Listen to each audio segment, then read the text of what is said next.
أشهد أن لا إله إلا الله. لبيك اللهم لبيك لبيك لا شريك لك لبيك إن الحمد والنعمة لك والملك لا شريك لك. الحمد لله نحمده ونستعينه ونستغفره ونؤمن به ونتوكل عليه ونعوذ بالله من شرور أنفسنا ومن سيئات أعمالنا من يهده الله فلا مضل له ومن يضلل فلا هادي له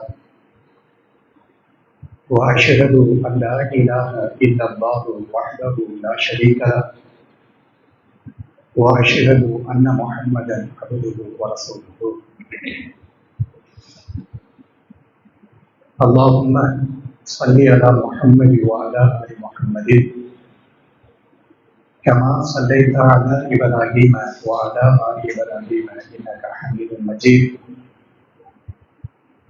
اللهم بارك على محمد وعلى آل محمد كما باركت على إبراهيم وعلى آل إبراهيم إنك حميد مجيد. يا أيها الذين آمنوا اتقوا الله حق تقاته ولا تموتن إلا وأنتم مسلمون. يا أيها الذين آمنوا اتقوا الله وقولوا قولا سديدا يصلح لكم أعمالكم ويغفر لكم ذنوبكم ومن يطع الله ورسوله فقد فاز فوزا عظيما. கண்ணியத்திற்குரிய எல்லாம் அல்ல அல்லாஹ் ஜல்ல ஷானஹு தஆலா நல்லடியார்களே, இந்த வார ஜும்மா உரையினுடைய முக்கிய செய்தியாக ஹாஜிகளுக்கு அல்லாவும் அல்லாவுடைய ரசூலும் சொல்லக்கூடிய உபதேசங்கள் என்கிற தலைப்புல சில செய்திகளை நினைவுபடுத்திக் கொள்வதற்காக நாங்கள் எல்லோரும் அல்லாஹுடைய வீட்டிலே அமர்ந்து கொண்டிருக்கிறோம். இந்த அமர்வை அல்லாஹ் ரப்பல் ஆலமீன் ஏற்றுக்கொண்டு அவனுடைய அருளையும் அவனுடைய அன்பையும் அவனுடைய பாதுகாப்பையும் நம் எல்லோரும் மீதும் எல்லா நேரங்களிலேயும் பொழிய செய்வானாக. இறை இல்லமா திரு கஅபா ஷரீஃபையும் இறை தூதரின் புனித ரவுலா ஷரீஃபையும் மீண்டும் மீண்டும் வலம் வரக்கூடிய பெரும் பாக்கியத்தை அல்லாஹ் ரப்பல் ஆலமீன் உங்களுக்கும் தந்த அருள் புரிவானாக, எனக்கும் தந்த அருள் புரிவானாக. உயிரிலும் மேலான நபிகள் நாயகம் ஸல்லல்லாஹு அலைஹி வஸல்லம் அவர்களை கனவிலும் நினைவிலும் கண்டு கடித்து பேசி உரையாடி மகிழும் பெரும் பாக்கியத்தை அல்லாஹ் ரப்பல் ஆலமீன் நம் எல்லோருக்கும் தந்த அருள் புரிவானாக என்கிற பிரார்த்தனையை அல்லாஹ்விடத்திலே மேலெண்ண வைத்தவனாக. கண்ணியத்திற்குரியவர்களை, துல்காஅதா மாதத்தினுடைய நாட்களிலே நாம் எல்லோரும் அமர்ந்து கொண்டிருக்கிறோம். இன்ஷா அல்லாஹ் அடுத்து வரக்கூடிய மாதம் துல்ஹஜ்ஜினுடைய மாதம். அந்த மாதத்தையும் அடையக்கூடிய பெரும் பாக்கியத்தை அல்லாஹ் ரப்பல் ஆலமீன் நம் எல்லோருக்கும் தந்த அருள் புரிவானாக. துல்காஅதா மாதம் வந்துவிட்டால் உலகத்தினுடைய பூரா பகுதியில இருந்தும் உலகத்தினுடைய 8 திசைகளில் இருந்தும் இறை இல்லமாம் திரு கஅபா ஷரீஃபை நோக்கி ஹாஜிகள் வந்து கொண்டிருப்பதை நாம பார்த்து கொண்டிருக்கிறோம். நமது நாட்டில இருந்தும் நமது மாநிலத்திலிருந்தும் என்ன செய்திருக்கிறாங்க, ஹாஜிகள் எல்லோரும் கிளம்பி போயிருக்கிறாங்க. ஜித்தாவினுடைய ஏர்போர்ட்ல நீங்க துல்காஅதா மாதத்துடைய ஆரம்பத்திலிருந்தே பார்க்கலாம். இரவு 1 மணியாக இருந்தாலும் சரி, இரவு 2 மணி 3 மணியாக இருந்தாலும் சரி, ஹாஜிகள் எல்லோரும் என்ன செய்வாங்க, பல நாடுகள்ல இருந்து கிளம்பி வருவாங்க. ஜித்தாவுடைய ஏர்போர்ட் எப்படி இருக்கும் அப்படின்னு கேட்டோம்னா, லப்பைக் அல்லாஹும்ம லப்பைக் லப்பைக லா ஷரீக லக லப்பைக் இன்னல் ஹம்த வன் நிஅமத லக வல் முல்க் லா ஷரீக லக் என்கிற இந்த தல்பியாவை ஹாஜிகள் எல்லோரும் என்ன செய்வாங்க, ஏர்போர்ட்ல இருந்து அல்லாஹ்வை புகழ்ந்து கொண்டிருப்பார்கள், அல்லாஹ்வை துதித்துக் கொண்டு இருப்பார்கள். இந்த தல்பியாவுடைய அர்த்தம் என்ன அப்படின்னு கேட்டோம்னா, லப்பைக் அல்லாஹும்ம லப்பைக், இறைவா இதோ சரணாகதியாகிவிட்டேன், இதோ உன்னிடத்திலே நான் வந்துவிட்டேன். லா ஷரீக லக லப்பைக், இறைவா உனக்கு இணை துணைகள் என்பதாக எதுவுமே கிடையாது. இன்னல் ஹம்த வன்னிஅமத லக, இறைவா எல்லா புகழும் உனக்கே உரியது, நீ எனக்கு தந்திருக்கக்கூடிய எல்லா அருள் வளங்களும் உனக்கே உரியது. லா ஷரீக லக், உனக்கு இணை துணைகளே கிடையாது என்பதாக இந்த தல்பியாவை உலகத்தினுடைய பூரா பகுதியில இருந்தும், அவர் எந்த நாட்டை சார்ந்தவராக இருந்தாலும் சரி, எந்த மொழியை சார்ந்தவராக இருந்தாலும் சரி, உலகத்தினுடைய பூரா பகுதியில இருந்தும் இறையில்லமாம் திரு கஅபா ஷரீஃபை நோக்கி இந்த கல்வியாவை சொன்ன நிலையில என்ன செய்வாங்க, ஹாஜிகள் எல்லோரும் வந்து கொண்டிருப்பார்கள். அல்லாஹ் ரப்பல் ஆலமீன் இந்த மஜ்லிஸ்ல இருக்கக்கூடிய நமக்கும் பொருளாதார விசாலத்தை தந்து, உடல் ஆரோக்கியத்தை தந்து, அந்த இறையில்லமாம் திரு கஅபா ஷரீஃபை தவாஃப் செய்யக்கூடிய மினா, முஸ்தலிஃபா, அரஃபா போன்ற பெரும் இடங்கள்ல தங்கி அல்லாஹ்வை வணங்கி வழிபடக்கூடிய ஒரு பெரும் பாக்கியத்தை அல்லாஹ் ரப்பல் ஆலமீன் இந்த மஜ்லிஸ்ல இருக்கக்கூடிய உங்களுக்கும் அல்லாஹ் தர வேண்டும். அதை தொடர்ந்து எனக்கும் தர வேண்டும். இது ஒரு பிரார்த்தனையாக நாம் என்ன செய்கிறோம், அல்லாஹ்விடத்துல முன் வைக்கிறோம். அதாவது துல்ஹஜ் இருக்குது இல்லையா, அந்த ஹஜ்ஜினுடைய கடமை இருக்குது இல்லையா, இந்த ஹஜ்ஜினுடைய கடமையை நிறைவேற்றுவதற்கு அல்லாஹ்வுடைய பெரும் தௌஃபீக் இருக்க வேண்டுமா? முஸ்லிம்களாக இருக்கக்கூடிய நாமும் தெரிந்து கொள்ள வேண்டிய முக்கியமான செய்தி என்ன அப்படின்னு கேட்டோம்னா, ஹஜ்ஜி என்கிற அந்த கடமை இருக்குது பாருங்க, அந்த ஹஜ்ஜி என்கிற கடமையை ஒருவர் நிறைவேற்றுவதற்கு அல்லாஹுடைய பேருதவி இல்லாமல், அல்லாஹுடைய பெரும் பாக்கியம் இல்லாமல் அந்த ஹஜ்ஜினுடைய கடமையை யாராலும் நிறைவேற்றவே முடியாது. மாஷா அல்லாஹ், வரலாறு தெரிந்த அறிவார்ந்த மக்கள் அப்படியே இருந்த இடத்துல உட்கார்ந்து யோசனை பண்ணி பாருங்க. இந்த ஹஜ்ஜை செய்வதற்கும் அல்லாஹ் என்ன செய்ய வேண்டும், தௌஃபீக் செய்ய வேண்டும் என்பதற்கு ஒரு பெரிய உதாரணம் என்ன தெரியுமா?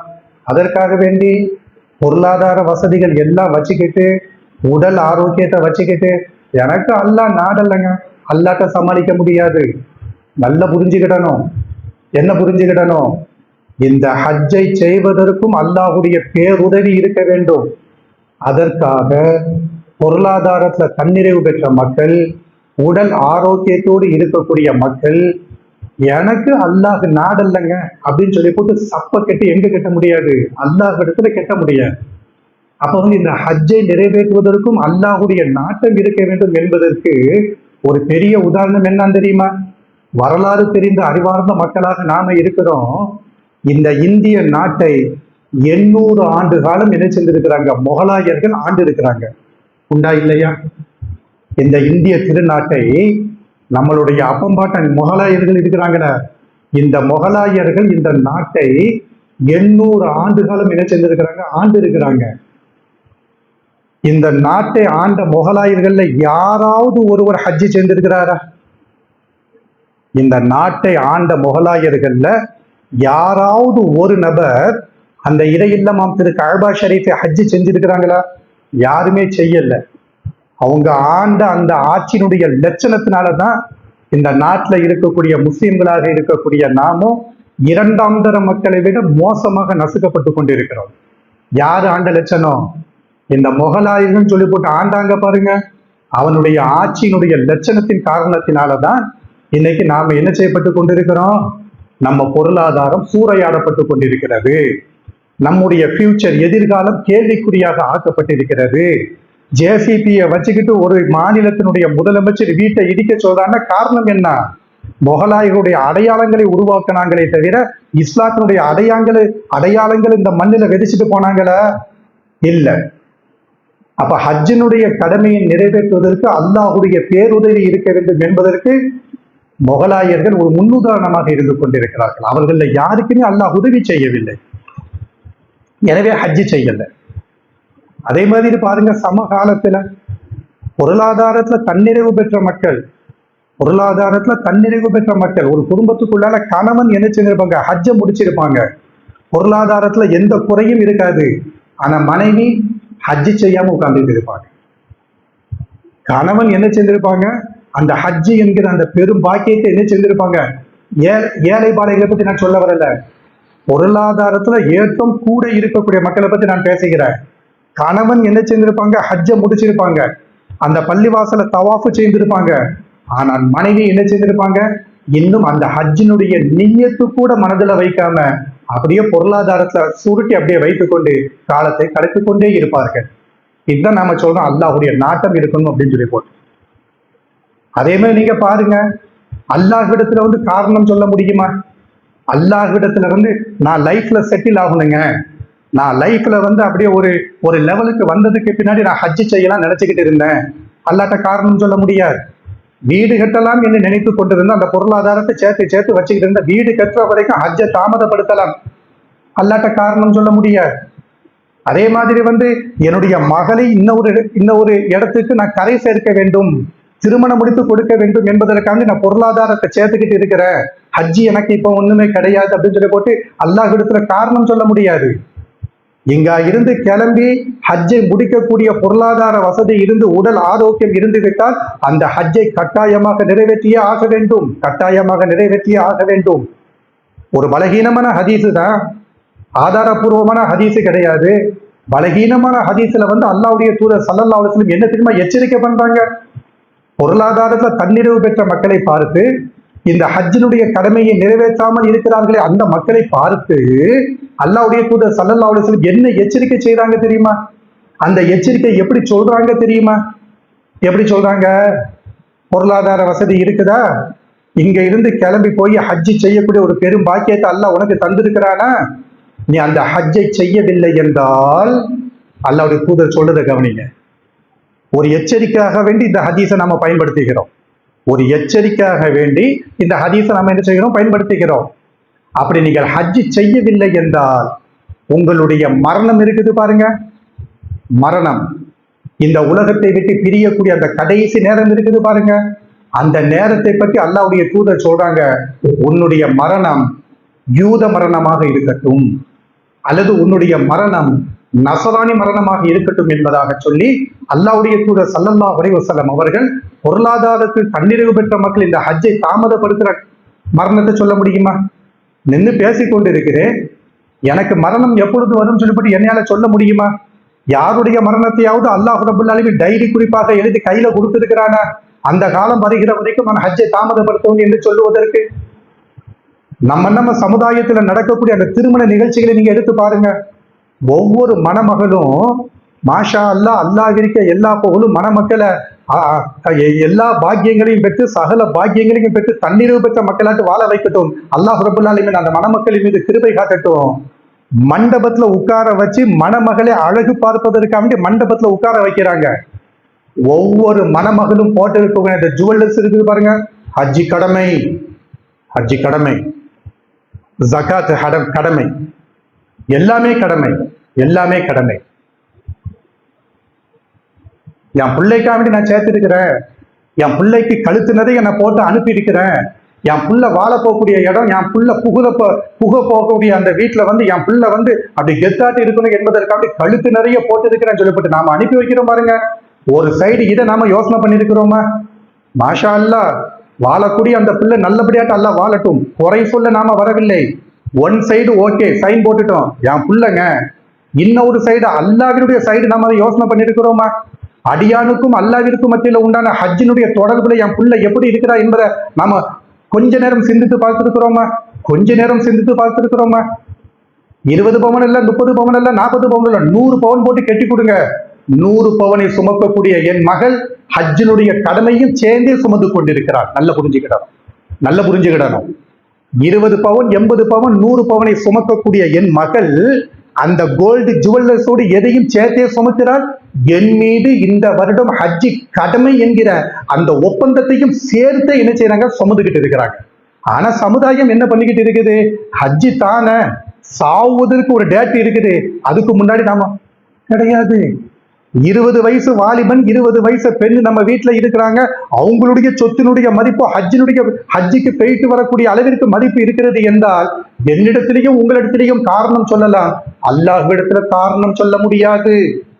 எனவேதான் அல்லாஹ்வுடைய தூதர் ஸல்லல்லாஹு அலைஹி வஸல்லம் இந்த சமுதாயத்தை பல்ஸ் நினைச்சாங்க, பாக்குறாங்க, பார்த்துட்டு சொல்றாங்க, இளைஞ பேரு ஹஜ்ஜினுடைய கடமையை நிறைவேற்றாமல் யூதனுடைய மரணத்தை சந்திப்பீர்கள், இல்லை என்றால் நஸ்ரானுடைய மரணத்தை எச்சரிக்கை பண்றாங்க. அதாவது ரசூலுல்லாஹி ஸல்லல்லாஹு அலைஹி வஸல்லம் அவங்க சொல்றாங்க, பில்லர் ஆஃப் இஸ்லாம் அப்படின்னு சொல்லுவாங்க, இஸ்லாத்தினுடைய 5 தூண்கள் அப்படின்னு சொல்லுவாங்க. அல்லாஹ்வுடைய தூதர் சொல்றாங்க, புனியல் இஸ்லாமு அலா ஹம்சின், இந்த இஸ்லாம் 5 தூண்களின் மீது உருவாக்கப்பட்டிருக்கிறது. அதுல முதல் தூண் என்ன? ஷஹாதத்து அல்லா இலாஹ இல்லல்லாஹு அன்ன முஹம்மதர் ரசூலுல்லாஹ், வணங்குவதற்கு தகுதியானவன் அல்லாஹ்வை தவிர வேறு யாருமே கிடையாது. இந்த ஒப்பந்தத்தை நான் மனப்பூர்வமாக ஏற்றுக்கொள்கிறேன். அன்ன முஹம்மதர் ரசூலுல்லாஹ், அல்லாஹ்வுடைய ரசூல் இருக்கிறாங்க முஹம்மது ஸல்லல்லாஹு அலைஹி வஸல்லம், இவங்க அல்லாஹ்வுடைய தூதர் தான் என்கிற அந்த ஒப்பந்தத்தை நான் மனப்பூர்வமாக ஏற்றுக்கொள்கிறேன். 5 தூண்கள்ல முதல் தூண். இரண்டாவது தூண் என்ன? தொழுகையை பேணுதலாக நான் தொழுகுவேன். ஒரு நாளைக்கு 5 நேர தொழுகை கடமையாக்கப்பட்டிருக்கிறது முஸ்லிம்களின் மீது, வயதிற்கு வந்த ஆணின் மீது, வயதிற்கு வந்த பெண்ணின் மீது தொழுகையும் என்ன செய்ய முடியாது, காரணம் சொல்லி தப்பிக்க முடியாது. அடுத்த படுக்கையிலேயே கடந்தங்க, எனவே தொலைவில்லை சொல்ல முடியாது. என்னுடைய பிரைவேட் பிளேஸ்ல இருந்து நஜீசுகள் வெளியேறிக்கிட்டு இருந்துச்சு, எனவே என்னையால தொழ முடியல சொல்ல முடியாது. அல்லாஹ்விடத்துல தொழுகைக்கு எந்த காரணத்தையும் சொல்ல முடியாது. அப்ப இஸ்லாத்துடைய 5 பில்லர்ல 2வது பில்லர் என்னது? ஒவ்வொரு நாளைக்கும் ஒரு முஸ்லிமின் மீது 5 நேர தொழுகை கடமையாக ஆக்கப்பட்டிருக்கிறது. அந்த தொழுகையை பேணுதலாக நிறைவேற்ற வேண்டும், சும்மா நிறைவேற்ற வேண்டும் அப்படி சொல்லல, பேணுதலாக நிறைவேற்ற வேண்டும். மீனிங் என்ன? தொழுகையில இருக்கக்கூடிய நிபந்தனைகளை பேணி ஃபாலோ பண்ண வேண்டும், தொழுகையில இருக்கக்கூடிய கடமைகளை பேணி தொழ வேண்டும், தொழுகையில வலியுறுத்தி சொல்லப்பட்ட சுன்னத்தே முஅக்கதாக்கள், வலியுறுத்தி சொல்லப்பட்ட நபியினுடைய நடைமுறைகளை பேணி தொழ வேண்டும். 2வது தூணு. 3வது தூண் என்ன? இஸ்லாத்தினுடைய 5 பில்லர்ல 3வது பில்லர் என்னது? எப்ப நீ கஷ்டப்பட்டு சம்பாத்தியம் பண்ணி உருவாக்கி வச்ச உன் சொத்து, நீ தான் கஷ்டப்பட்ட, நீ தான் வெயில்ல நின்று உருவாக்கின, நீ தான் மழையில நின்று உருவாக்கின, அந்த சொத்தை தந்தது யாரு? படைத்த ரப்பு. உனக்கு சமமாக வெயிலையும் மழையிலையும் மூட்டையை தூக்கிக்கிட்டு உழைச்சுக்கிட்டு இருக்கிறான். வா லெவலுக்கு அவன் அல்லாஹ் கொண்டு வரல, உன்னைய ஒரு லெவலுக்கு கொண்டு வந்திருக்கிறான்னா காரணம் என்ன? அவனுடைய அனுகிரகத்துல கொண்டு வந்திருக்கிறான். அப்போ உன்னுடைய பொருளாதாரத்திலிருந்து 100க்கு 2.5 2.5 ரூபாய் ஏழைகளுக்கு ஜக்காத்தாக எடுத்து கொடுத்து விட வேண்டும். என்னது? 3வது தூணு. 4வது பில்லர் என்னது? 4வது தூண் என்னது? ரமலான் மாதத்துல பரிபூர்ணமாக அந்த நாட்கள் முழுவதிலேயும் நோன்பு வைக்க வேண்டும். 4வது தூண், இஸ்லாத்தினுடைய 4வது கடமை. 5வது கடமை என்னதுங்க? ஹஜ். 5வது கடமை ஹஜ். ஹஜ் கடமை என்பதே திருமறை குர்ஆன்ல அல்லாஹ் ரப்பல் ஆலமீன் அது எப்படி சொல்றான் பாருங்களேன். அந்த வசனத்தினுடைய தர்ஜுமாவை மட்டும் நீங்க பாருங்க. வலில்லாஹி அலன்னாஸி ஹஜ்ஜுல் பைத்தி மன் இஸ்ததாஅ இலைஹி சபீலா வமன் கஃபர ஃபஇன்னல்லாஹ கனிய்யுன் அனில் ஆலமீன். என்ன வார்த்தையை பயன்படுத்துறா பாருங்க. சும்மா அப்படியே கடந்து போக முடியாது. ஒரு குடும்பத்துல குடும்ப தலைவன் ஹஜ்ஜினுடைய கடமையை முடித்திருக்கிறார் என்றால் மனைவியை பார்க்கணும். ஏம்மா பொருளாதாரம் உன்ட்ட இருக்குதானே, ஹஜ்ஜினுடைய கடமையை நீ நிறைவேற்றி இருக்கிறியா? கேட்கணும். பிள்ளைங்கள்ட்ட பொருளாதாரம் இருக்குது, அந்த பிள்ளைங்கள்ட்ட ஹஜ்ஜை பற்றி உபதேசம் பண்ணணும். இந்த வசனத்துடைய தர்ஜுமாவை பாருங்க. குர்ஆனை ஏற்றுக்கொண்டு இருக்கிறோமா இல்லையா? குர்ஆனை ஏற்றுக்கொண்டவன் தானே முஸ்லீமு. 6666 வசனங்களையும் மனமாற நம்பிக்கை கொண்டவன் தானே முஸ்லீமு. அதை பார்த்து தானே திருமறை குர்ஆன் என்று நாம சொல்லுகிறோம். செத்தவனுக்கு ஓதுவதற்கு அந்த குர்ஆனா இல்ல. This is ideology. இந்த குர்ஆன் பின்பற்றுவதற்கு தகுந்த வேதம். இந்த குர்ஆன் பின்பற்றுவதற்கு தகுந்த வேதம். அல்லாஹ்வுடைய கலாமுல்லாஹ், அல்லாஹ்வுடைய பேச்சு. அல்லாஹ் சொல்லுகிறான், வலில்லாஹி அலன்னாஸி ஹஜ்ஜுல் பைத்தி மன் இஸ்ததாஅ இலைஹி சபீலா. அல்லாஹ்விற்காக வேண்டி நீங்கள் ஹஜ்ஜை நிறைவேற்றுங்கள்.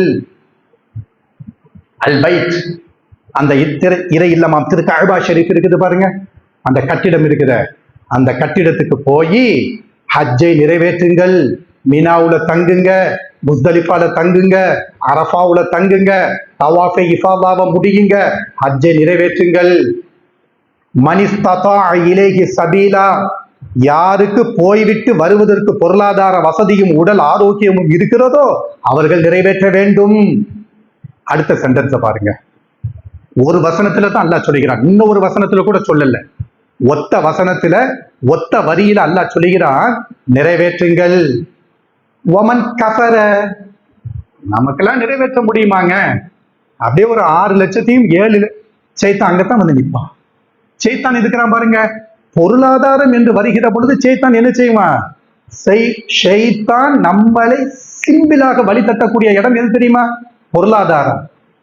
லொகுரு தொழிலுக்கு வாங்கன்னு சொல்லி போட்டு சொன்னோம்னா வந்துடுவோம். 5 பைசா 10 பைசா எனக்கு லாபம் கிடையாது, உங்களுக்கு லாபம் கிடையாது, யாருக்கும் நஷ்டம் கிடையாது. என்ன? அல்லாஹு அக்பர் கியாமு, அல்லாஹு அக்பர் ருக்கூ, அல்லாஹு அக்பர் இஅ்திதாலு. 5 பைசா 10 பைசா லாபமா நஷ்டமா? இல்ல. ஜகாத்து கொடுங்கன்னு சொன்னோம்னா மனசை கணக்கு பார்க்க ஆரம்பிச்சிருவான். மனசு நிச்சயமா கணக்கு பார்க்க ஆரம்பிச்சிருவான். பொருளாதாரம் என்று வருகிற பொழுது ஷைத்தான் நம்மளை எவ்வளவு சிம்பிளா வழி கெடுப்பான் என்பதற்கு சிம்பிளா ஒரு உதாரணம் சொல்றேன் பாருங்களேன். அல்லாஹ்விற்காக வேண்டி அள்ளி போடுங்கன்னு சொல்லிவிட்டு அப்படியே பக்கெட்டை கொண்டுகிட்டு வந்தோம்னா, இப்படி பாக்கெட் இருந்து இப்படி எடுத்தோம்னா 100 வரும், 50 வரும். 100 போட விட மாட்டான் ஷைத்தான், 100 போட விட மாட்டான். அந்த 50 போட்டுட்டு உள்ள இருந்து 40 எடுக்க சொல்லுவான். அந்த 50 போட்டுட்டு உள்ள இருந்து 40 எடுக்க சொல்லுவான். அஷ்ஷைத்தானு யஇதுகுமுல் ஃபக்ர வ யஅமுருக்கும் பில் ஃபஹ்ஷா. ஷைத்தான் என்பவன் உங்களுக்கு ஏழ்மையை கொண்டு வாக்கு தந்து கொண்டே இருப்பான், வாக்கு தந்து கொண்டே இருப்பான். வ யஅமுருக்கும் பில் ஃபஹ்ஷா, அசிங்கங்களை உங்களுக்கு ஏவிக்கொண்டே இருப்பான். வல்லாஹு யஇதுகும் மக்ஃபிரா, அல்லாஹு உங்களுக்கு உங்களுடைய தவறுகளை மன்னிப்பதை வாக்களித்துக் கொண்டே இருக்கிறான். ஷைத்தானுக்கும் அல்லாஹ்விற்கும் மத்தியில் உள்ள வித்தியாசம் இதுதாங்க. ஷைத்தான் ஏழ்மையை கொண்டு வாக்களித்துக் கொண்டிருப்பான், அல்லாஹு உங்களை பணக்காரர்களாக ஆக்குவேன் என்று வாக்களித்துக் கொண்டே இருக்கிறான். அப்ப இஸ்லாத்தினுடைய 5 கடமைகள் 5வது கடமையாக எது இருக்கிறது? ஹஜ் இருக்கிறது. அதான் அல்லாஹ் சொல்லுகிறான், வமன் கஃபர, நிராகரிச்சீங்கன்னு வச்சுக்கிடுங்க, ஃபஇன்னல்லாஹ கனியுன் அனில் ஆலமீன், அகில உலக மக்கள் எல்லோரையும் விட்டும் அல்லாஹ் தேவையற்றவனாக இருக்கான். மறுமையில நீ வரத்தானே செய்வ, நீ மறுமையில வந்து பார்க்க தானே போற என்னைய, இந்த ஹஜ்ஜினுடைய விசாரணை உனக்கு நடத்தத்தானே போறேன் நானு, அங்க பார்க்கிறேன் என்பதாக அல்லாஹ் சொல்லுகிறான். அப்ப புரிந்து கொள்ள வேண்டிய முக்கியமான செய்தி என்ன அப்படின்னு கேட்டோம்னா, பொருளாதாரத்துல தன்னிறைவு பெற்ற மக்கள் இறை இல்லமாம் திரு கஅபா ஷரீஃபிற்கு செல்ல வேண்டும், ஹஜ்ஜை முடிக்க வேண்டும். ஹஜ் நீங்களோட கடமை. ஒவ்வொரு பொருளாதாரத்தை தன்னிறைவு பெற்ற மக்களுடைய தலைக்கு மேலால கத்தி போன்று தொங்கிக் கொண்டே இருக்கிறது. அந்த கடமையை நிறைவேற்ற வேண்டும். கிளம்பி போகக்கூடிய ஹாஜிகளுக்கு இஸ்லாம் சொல்லக்கூடிய செய்தி என்ன, அல்லாஹ் ரசூல் சொன்ன செய்தி என்ன அப்படின்னு நீங்க பாத்தீங்கன்னா, திருமறை குர்ஆன் அல்லாஹ் ரப்பல் ஆலமீன் சொல்கிறான், பொதுவாகவே காமன் சப்ஜெக்ட் என்னன்னு தெரியுமா? ஒரு அஸ்திவாரம், ஒரு வீடு கட்டுகிறோம், அந்த வீட்டுக்கு வந்து கீழே வந்து அஸ்திவாரம் போடுறோம் பாருங்க. இந்த அஸ்திவாரத்தை பொறுத்து தானே பில்டிங் மேல நின்றுகிட்டு இருக்குது. முதல் மாடி, 2வது ஃப்ளோர், 3rd 4th இப்படி நம்ம ஒசத்திக்கிட்டே இருக்கிறோம். ஆகாயத்தை பிளாட் போட்டுக்கிட்டு இருக்கிறோம் தானே. ஆகாயத்தை பிளாட் போடுவதற்கு அஸ்திவாரம் எப்படி இருக்க வேண்டும்? உறுதியாக இருக்க வேண்டும். இதே மாதிரிதான் இஸ்லாத்தை பொறுத்த வரைக்கும் அடியார்கள் அல்லாஹ்விற்கு செய்ய வேண்டிய வணக்க வழிபாடுகள்ல அஸ்திவாரம் சொல்லி போட்டு ஒரு 4 நிபந்தனைகளை அல்லாஹ்வும் அல்லாஹ்வுடைய ரசூலும் நமக்கு சொல்லி தந்திருக்கிறாங்க. அந்த 4 நிபந்தனைகளை நான் ஃபாலோ பண்ணி என்னுடைய வணக்க வழிபாடுகளை நான் செய்தால்தான் அந்த வணக்க வழிபாடுகளை அல்லாஹ் ஏற்றுக்கொள்வான். இல்லை என்றால் சுருட்டி மடைக்கு, நான் ஜும்மாக்கு நாம வந்திருக்கோம் வச்சுக்கிட்டீங்களா, இது ஒரு வணக்க வழிபாடு தானே. இது அல்லாஹ்விற்காக வேண்டி நாம செய்யக்கூடிய வணக்கங்கள்ல ஆக ஒரு உயர்ந்த வணக்கம் தானே. இந்த ஜும்மாவை என்னிடமிருந்து அல்லாஹ் ஏற்றுக்கொள்ள வேண்டும் என்றால் அவர் வந்தாரு, தொழுதாரு, போயிட்டாரு, இதை அல்லாஹ் பார்க்கவே மாட்டான். இப்படி அல்லாஹ் பார்க்க மாட்டான். ஆன்சர் பேப்பரை நீங்களும் நானும் வேண்டுமென்றால் இப்படி பார்ப்போம், முகம் பார்ப்போம், மார்க் போடுவோம், போய்கிட்டே இருப்போம். நம்மளுடைய வணக்க வழிபாடுகளே அல்லாஹ் செக் பண்ணுவான் என்றால், அந்த வணக்க வழிபாடுகளுக்கு அல்லாஹ் மறுமையில நற்கூலிகளை தருவான் என்றால் 4 நிபந்தனைகள் சரியான முறையில இருக்குதா என்பதை அந்த 4 நிபந்தனைகளை பார்ப்பான். அந்த 4 நிபந்தனைகள்ல 3 இருந்து 1 இல்லை என்றால், 1 இருந்து 3 இல்லை என்றால் அந்த வணக்க வழிபாடுகளை அல்லாஹ் ஏற்றுக்கொள்ளவே மாட்டான். وَقَدِمْنَا إِلَى مَا عَمِلُوا مِنْ عَمَلٍ فَجَعَلْنَاهُ هَبَاءً مَنْثُورًا. நாளைக்கு மறுமையில நீங்க செய்த வணக்க வழிபாடுகளை மூட்டை மூட்டையாக கொண்டுகிட்டு என்கிட்ட வரத்தானே போறீங்க. அவர்கள் செய்த நன்மையான காரியங்களை நாம் பார்ப்போம். தொழுகையா எடுத்து வை, 50 ஆண்டு கால தொழுகை, 80 ஆண்டு கால தொழுகை, அந்த மதிப்பீடு போடுவதற்காக வேண்டி, அந்த தொழுகையினுடைய நற்கூலிகளை தர வேண்டும் என்பதற்காக வேண்டி அந்த தொழுகைகளை நாம் பார்ப்போம்.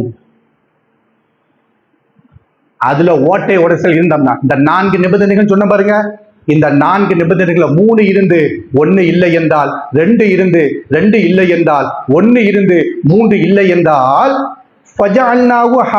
மன்சூரா, அந்த நன்மையான காரியங்களை பரப்பப்பட்ட தூசிகளாக நாம் ஆக்கிவிடும். தூக்கிட்டு போடா, தூக்கிட்டு போ. எடுத்து பாருங்க எதுல வருது? சூரத்துல் ஃபுர்கான்ல வரக்கூடிய வசனம்.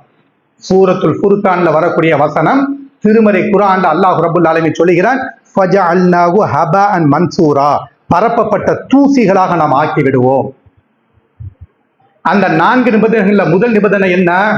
லட்சக்கணக்கான ரூபாவை அல்லாஹ்விற்காக வேண்டி தியாகம் செய்து ஹஜ்ஜி என்ற அந்த கடமையை நிறைவேற்றக்கூடிய ஹாஜிகள் கட்டாயமாட்டு இந்த 4 நிபந்தனைகளை மாஷா அல்லாஹ் இந்த மஜ்லிஸ்ல இருக்கக்கூடிய நீங்கள் இந்த வருடம் இல்லை என்றால் அடுத்த வருடம் இல்லை என்றால் அதுக்கு அடுத்த வருடம் அல்லாஹ் உங்களுக்கும் பொருளாதார விசாலத்தை தரணும்.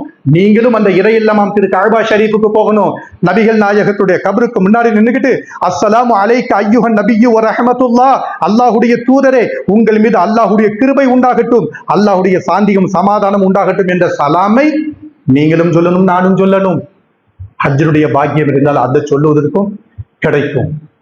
அஸ்ஸலாமு அலைக்க யா அபூபக்கர் சித்தீக், அஸ்ஸலாமு அலைக்க யா உமர் இப்னுல் கத்தாப் ரலியல்லாஹு அன்ஹுமா சொல்லக்கூடிய ஒரு பெரும்பாக்கியத்தை அல்லாஹ் உங்களுக்கும் தரணும், எனக்கும் தரணும். இதையெல்லாம் நாம செய்ய வேண்டும் என்றால் அந்த 4 நிபந்தனை கல்யாண காலத்தில் அல் ஹாஜி என்று போதுவதற்கு கடமை கிடையாது. அல்ல புரிஞ்சுக்கிடணும். கல்யாண காலத்துல மணமகனுடைய தகப்பன் அல் ஹாஜ், மணமகனுடைய தாய் அல் ஹாஜிமா, மணமகளுடைய தகப்பன் அல் ஹாஜ். இதுக்கு ஹஜ்ஜி என்பது சர்டிபிகேட் கிடையாது. ஹஜ்ஜி என்பது சர்டிபிகேட் கிடையாது. ஹஜ்ஜி என்பது என்னுடைய வீட்டு வாசல்ல கோல்டு கலர் லெட்டர்ல ஹாஜா ஷேக் மிஸ்பாஹி அல் ஹாஜ் கோல்டு கலர் லெட்டர் அடி, அதுக்கு கிடையாது, அதுக்கு கிடையாது. 6 லட்சம் ரூபாய் செலவழிச்சோம்னா இங்க டாக்டர் சர்டிபிகேட் வாங்கிடலாம்.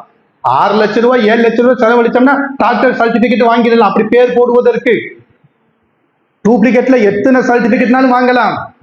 ஹஜ்ஜி என்பது அது கடமை, அல்லாஹ்விற்காக வேண்டி செய்யக்கூடிய கடமை. அந்த கடமையை நம்மிடமிருந்து அல்லாஹ் ஏற்றுக்கொள்ள வேண்டும் என்றால் நாளைக்கு ஹஜ்ஜினுடைய பாக்கியங்களை அல்லாஹ் யாருக்கெல்லாம் கொடுக்க இருக்கிறானோ அப்படியே பாக்கியசாலிகளை அல்லாஹ் ரப்பல் ஆலமீன் இந்த மஜ்லிஸ்ல வைத்திருந்தால் உங்களுடைய கவனத்துக்கு நான் கொண்டு வரக்கூடிய முக்கியமான செய்தி 4 நிபந்தனைகள்ல முதல் நிபந்தனை ஈமான் இருக்க வேண்டும். ஈமான் என்கிற இறை நம்பிக்கை உள்ளத்துல ஆழமாக பதிந்திருக்க வேண்டும். உள்ளத்துல ஆழமாக பதிந்திருக்க வேண்டும். இறை நம்பிக்கை இல்லாமல் என்ன செய்ய முடியாது? ஹஜ்ஜி செய்ய முடியாது. இறை நம்பிக்கை இல்லாமல் ஹஜ்ஜி செய்ய முடியாது. யாருடைய உள்ளத்தையும் யாரும் பழந்து பார்க்க முடியாது. அவரவருடைய உள்ளத்துல இறை நம்பிக்கை எப்படி இருக்குது என்பது அவரவருக்கு தெரியும், அவரவருக்கு தெரியும். அல்லாஹ் சொல்லுகிறான், மன் அமில ஸாலிஹன் மின் தக்கரின் அவ் உன்ஸா வஹுவ மூமினுன், வஹுவ மூமினுன். ஆணாக இருந்தாலும் சரி, பெண்ணாக இருந்தாலும் சரி, யாராக இருந்தாலும் சரி, மன் அமில ஸாலிஹன், நன்மையான ஒரு காரியத்தை செய்ய வேண்டும். வஹுவ மூமினுன், அவன் மூமினாக இருக்கக்கூடிய நிலையில் செய்ய வேண்டும். இப்படி செஞ்சோம்னா ஃபலனுஹ்யியன்னஹு ஹயாத்தன் தய்யிபத்தன் வலனஜ்ஸியன்னஹும் அஜ்ரஹும் பிஅஹ்ஸனி மா கானூ யஅமலூன். ஈமான் நிரம்பிய நிலையில யாரு ஒரு 2 ரக்காத்து தொழுவுறாங்க, நம்ம வீடுல காலையில டிஃபனை முடிச்சு போட்டு கிப்லா திசையை முன்னோக்கி முசல்லாவை விரிச்சிட்டு 2 ரக்காத்து துஹா தொழுகிறோம் பாருங்க, அல்லாஹு அக்பர் என்பதாக சொல்லி 2 ரக்காத்து துஹா தொழுகிறோம் பாருங்க. அந்த துஹாவை தொழுவதற்கு முன்னாடி, அல்லாஹு அக்பர் என்று தக்பீரை கட்டுவதற்கு முன்னாடி அல்லாஹ் இங்கே பார்க்கிறான், இங்கே பார்க்கிறான், இங்கே பார்க்கிறான். ஒரு வசனம் வருது தெரியுமா? இன்ன ரப்பக யஅலமு மா ஃபீ சுதூர். உங்களுடைய ரப்பு உங்களுடைய உள்ளத்தை தான் பார்க்கிறேன். நீங்களும் நாமளும் தாங்க மனுஷனை பார்ப்போம். அட நானும் நீங்கள் தான் என்ன செய்வோம்? மனுஷனை பார்ப்போம். போயிட்டு வா அப்படிங்கிடுவோம், அஸ்ஸலாமு அலைக்கும் அப்படிம்போம். மனுஷனுடைய முகத்தை பார்த்து கேரக்டர் பண்றது மார்க் போடுறது யாரு? நீங்களும் நாமளும். படைத்த ரப்பு மனுஷனுடைய முகத்தை பார்க்கவே மாட்டார். மனுஷனுடைய முகத்தை பார்த்து மார்க் போட வேண்டும் என்றால் அவனுடைய படைப்புல முகம் அழகான படைப்புகள் எவ்வளவோ படைப்புகள் இருக்கிறது, எவ்வளவோ படைப்புகள் இருக்கிறது. முகத்தை பார்க்க மாட்டான், உருவத்தை பார்க்க மாட்டான். அல்லாஹ் ரப்பல் ஆலமீன் உருவத்தை பார்த்தோ, முகத்தை பார்த்தோ, பொருளாதாரத்தை பார்த்தோ, வசதி வாய்ப்பை பார்த்தோ அல்லாஹ் மார்க் போட மாட்டான். அல்லாஹ் பார்ப்பது யனாலுஹு தக்வா மின்கும், இந்த அமலை செய்யும் பொழுது உன்னுடைய இறையச்சம் எப்படி இருந்தது அதை தான் அல்லாஹ் பார்ப்பான். துஹா தொழுவதற்காண்டி தக்பீரை கட்டுவதற்கு முன்னாடி உள்ளத்தை பார்க்கிறான், உள்ளத்தை பார்க்கிறான். ஈமான் இருக்க வேண்டும். ஹஜ்ஜிக்கு கிளம்புவதற்கு முன்னாடி குமரி மாவட்டத்துல இருக்கக்கூடிய ஒரு ஸ்லோகம் இருக்கிறது. குமரி மாவட்டத்துல குராஃபத்துல இருக்கக்கூடிய இமாம்களுக்கு மத்தியில ஒரு சுலோகம். என்ன சுலோகம்? மிக்க மேலானவனை சந்திப்பதற்கு முன்னாடி மாவட்டத்துல இருக்கக்கூடிய மிக்க மேலான பீரப்பாவை சந்தித்து விட்டு போக வேண்டும் என்பதற்காக வேண்டி பீரப்பா இந்த கபூர்ல உட்கார்ந்துக்கிட்டு துவா ஓதிட்டு போங்க. எப்படி? என்ன தத்துவம்? என்ன சுலோகம்?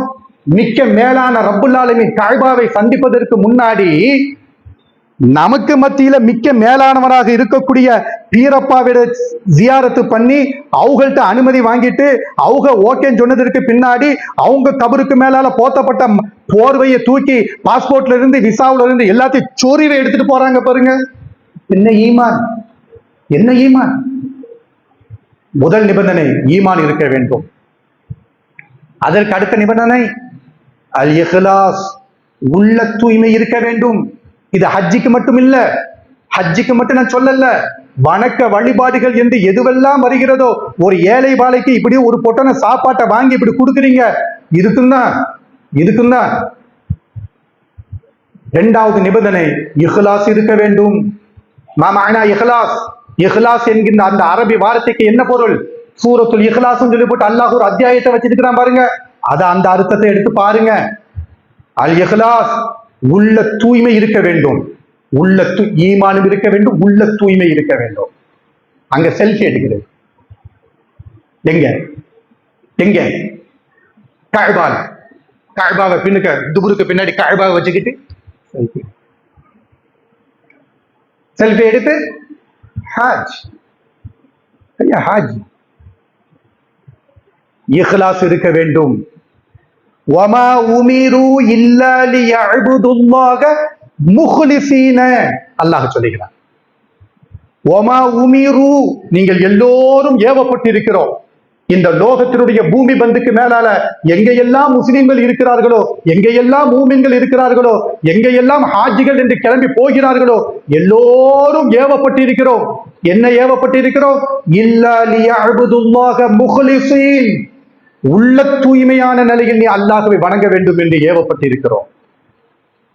முகஸ்துடைய சாயல் கூட வந்து விடக்கூடாது. முகஸ்துடைய சாயல், ஊசியினுடைய நுனிய 40 பங்கு போடலாம். இன்னைக்கு இருக்கக்கூடிய அந்த அந்த கேமரா இருக்குது பாருங்க, அந்த கேமரா வச்சுக்கிட்டு ஊசியினுடைய நுனிய 40 அணுவை 40 உடைக்கலாம். அணுவை என்ன செய்யலாம்? 40 உடைக்கலாம். அந்த 40 உடைக்கப்பட்ட 40வது பங்கு இருக்க அதை 400 உடைக்கலாம். அந்த 400வது பங்கு இருக்கிற அந்த அளவிற்கு கூட முகஸ்துதி வந்துவிடக் கூடாது. சூரா கஹ்ஃப் மாஷா அல்லாஹ் வெள்ளிக்கிழமையில எல்லோரும் ஓதுறோமா இல்லையா? சூரத்துல் கஹ்ஃப் வெள்ளிக்கிழமை எல்லோரும் ஓதுறோமா இல்லையா? அந்த சூரா கஹ்ஃபினுடைய கடைசி பகுதியில் அல்லாஹ் என்ன சொல்கிறான்? ஃபமன் கான யர்ஜூ லிகாஅ ரப்பிஹி ஃபல்யஅமல் அமலன் ஸாலிஹன் வலா யுஷ்ரிகு பிஇபாதத்தி ரப்பிஹி அஹதா. என்ன அர்த்தம்? ஃபமன் கான யர்ஜூ லிகாஅ ரப்பிஹி, நம்மளை படைத்த ரப்பு, நம்மளை படைத்தவன், நம்மளை பக்குவப்படுத்தியவன், நம்மளை பாதுகாத்தவன், நம்மளுக்கு சகல பாக்கியங்களையும் தந்தவன், உருவம் தந்தவன், முகத்தை தந்தவன், முகத்துல காதை தனியாக பிரித்தவன், முகத்துல கண்ணை தனியாக பிரித்தவன், மூக்கை தந்தவன், சகல பாக்கியங்களையும் தந்தவன். இவைகள் எல்லாவற்றையும் தந்ததற்கு பின்னாடி வலியை உணரக்கூடிய நரம்புகளை இறைச்சினுடைய மேல் பகுதியில அப்படியே போர்த்தியவன். அந்த ரப்பை சந்திக்க வேண்டும் என்று யாரெல்லாம் ஆசை வைத்திருக்கிறீர்களோ, என்னை படைத்த ஏக ரப்புல் ஆலமீன் தபாரக இஸ்மு ரப்பிக துல் ஜலாலி வல் இக்ராம், நபியை இந்த உலகத்தில் இருக்க குல்லுமன் அலைகாப்பான் இந்த பூமி பந்துக்கு மேலால இருக்கக்கூடிய, மானத்திற்கு கீழே இருக்கக்கூடிய, வானங்களுக்கு மேலே இருக்கக்கூடிய எல்லாம் இடிந்து தகுந்து கீழே விழுந்து அழிந்ததற்கு பிறகு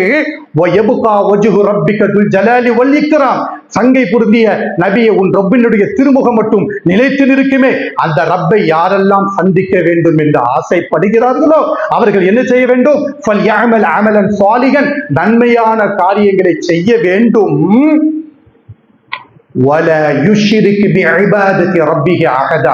நீ செய்த நன்மை கடுகினுடைய நுனி அளவிற்கு இருந்தாலும் சரி, அந்த நன்மையிலையும் அல்லாஹ்வை யாரையும் கூட்டாக்கி விடாதீர்கள்.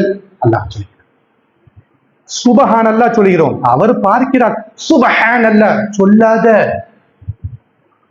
2 ரக்காத்து தொழுகிறோம், அவர் பார்க்கிறார். பம்மாத.